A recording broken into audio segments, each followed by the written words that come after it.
Changing the topic though, like I feel like I've lived in Japan for long enough now that my opinions on certain things have changed. Some things which I initially thought were amazing are now like I don't think are as good as I originally thought. E.g. Wagyu beef. Okay. Remember the first time I tried Wagyu beef? It's so overpraised. I'm just like, oh my god, this is the fucking Rolls Royce of beef. It's the fucking Ferrari of beef. And then you live here for a year and you have you have easy access to it. And I'm just like, I just kind of want a normal ribeye now. I just kind of want a normal steak. Genuinely, normal steak is better because Wagyu is just fatty. And if you like that, you like that. But if you want like a really nice tender cut of meat, it's just so good. Wagyu is good maybe like, once or twice a year, I think. Like if you really want to like treat yourself. I'm sure if Chris was here, he'd be like, no. I know the best place. It's so You're just going to the wrong places. When I went to Kyoto, right, with Chris, there was this stand and we were kind of hungry and the stand said there was Wagyu beef on a stick for like 1,000 yen. And I was like, no way is that Wagyu, Chris. No fucking way. And they had this meat out on the counter, like this example meat. And I was like, all right, fine, we'll get it. We'll try it. Yeah. And so they have this example meat of what the meat looks like. Yeah. And it's like the fake kind. And so we order it. We pay the man. And he pulls out some meat from a cooler that is definitely not Wagyu. It's literally like the shittest cut of a beef you can imagine. Right. Literally impossible to chew. A dog would have trouble chewing this thing. Right. Like, and I was like, Chris, I can't believe you thought this was going to be real. There's no way we were going to get Wagyu steak on a stick for 1,000 yen outside of for the fucking Kyomizudera or whatever it was. Oh, yeah. Like at a tourist trap? Are you serious, Chris? I can't believe that he fell for it and that he convinced me to actually try it. What a waste of $1,000. We took like 2 bites and we're like, we can't eat this. This is shit. We threw it away. Well, I mean, because like I feel I had the better experience because like when on Journey Across Japan, we had that exact same thing in Takamatsu, and it was the Hida-gyu beef, which is like it's like a higher brand Wagyu beef. That one was actually delicious. Because you're not in Kyoto, which is like basically it's turned into kind of a tourist Kyoto trap. is a gamble. It's kind of you can get some good stuff there, but it's so over tourist. I don't know. You got to go overrun with tourists. Yeah, you got to go to like the back streets of Kyoto to get the good shit. I feel. Like, that's where like the not in front of the goddamn temple to get Wagyu beef. Nah. Yeah, because I feel like Wagyu beef is something that you should try as like a rare thing. Right, because what I didn't expect was how easy it would be to access it. You can buy it in the fucking supermarket. Oh yeah, it's everywhere. Like it fucking blew my mind the first time I saw Wagyu beef in the supermarket, where the only other time I'd ever seen Wagyu beef is like at like fucking high-end restaurants where you'd be paying hundreds and hundreds of dollars for a few cubes of Wagyu beef. Yeah. And I remember before coming to Japan, I'd only tried it once, and that was because I had like a well-off friend who treated us to dinner once at a high-end restaurant, and I'm just like, oh my god, this is fucking incredible. And I understand why they only give you a few cubes of Wagyu beef in like high-end restaurants, right? It's way too fatty. It's like eating pure butter, yeah. Right. And I realized this when I'm just like, I think it was like, I think it like hacked my mind to be like, okay, Wagyu beef is always good. I can't get bored of Wagyu beef. This is A5 beef, right? But now I see Wagyu beef and I'm just like, can I just get a normal cut of steak, please? The thing is that the normal cuts of steak here just aren't that good. Yeah, they're not. They're not. You know, the unless you pay like a good amount for it. Right? Yeah. And the best steaks here, you're like a lot of them. So you get some really good steaks, but a lot of them are imported. Yeah, and they're really expensive. Yeah.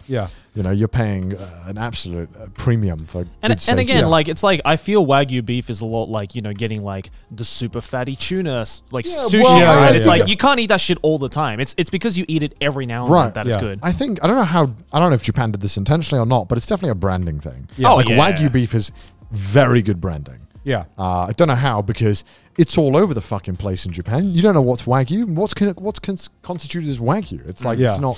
It's like that's the thing, right? It's every like, prefecture has its own Wagyu, and they'll argue that the other one is shit and theirs is the best. Well, that's the thing. I feel that's the biggest misconception with Wagyu is that when people think Wagyu beef, they think like A5 Kobe, top grade, like Kobe. the best shit, right? But like Wagyu beef literally just means beef made in Japan. Yeah. I mean, there's like low tier Wagyu as well as high tier Wagyu. Yeah, and I don't know if Japan did this on purpose roasters. I don't know if like it honestly might be the foreign chefs. I think it could have been foreign chefs being like, "This is the best stuff, man." Yeah. I don't know how Wagyu just sounds cool. When did it become a thing? When did Wagyu beef become like well known in like outside of Japan and become like this kind of idolized beef? Yeah, because I feel like that's how Wagyu commands such high prices, especially outside of Japan. Because of the branding. Like, it is. You know, it's the same with I don't think. You know, when you eat, what's that really fatty meat called that you get? Foie gras. Foie gras.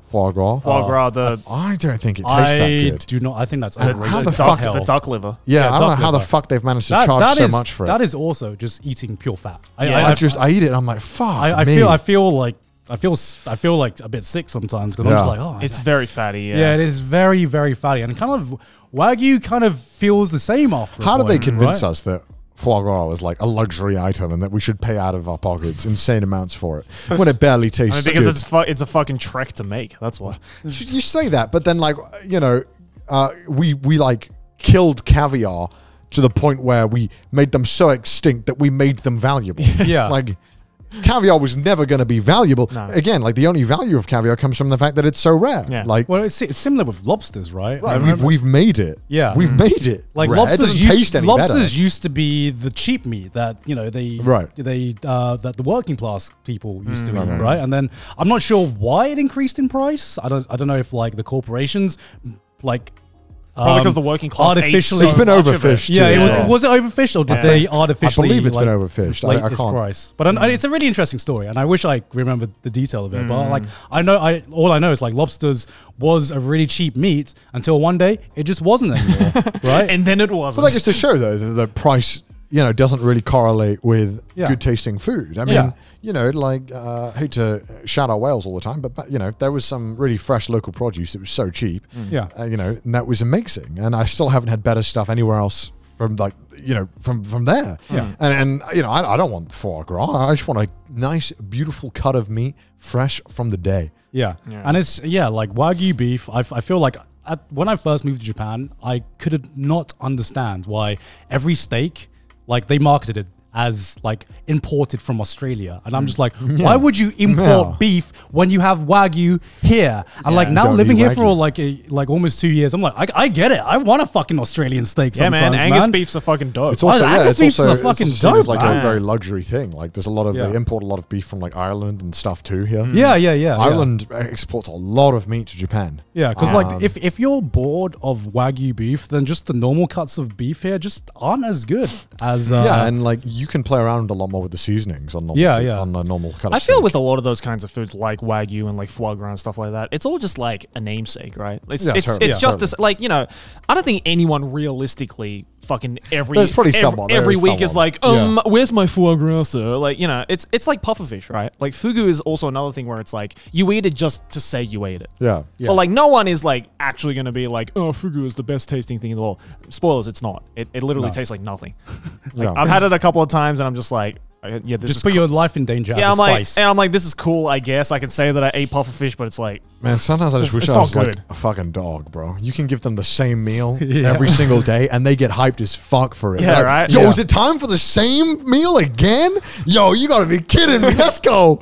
Spoiling me. They get so hyped for the same meal every time. Meanwhile, I have the same meal twice in a row, and I'm like, I'm living like a peasant. I had curry 2 days in a row. What is this? I feel disgusted. I don't know. It's just like a thing that we did to ourselves as humans. Was there once a point in time where we were just happy to have the same meal over and over again? Oh yeah, I'm sure. Why have we done this? We probably were even as a kid, right? I remember when I could just eat Thai food every day. Oh shit! Never get bored of it. Potatoes again? Oh, you gotta be. Oh, okay. My man, let's go.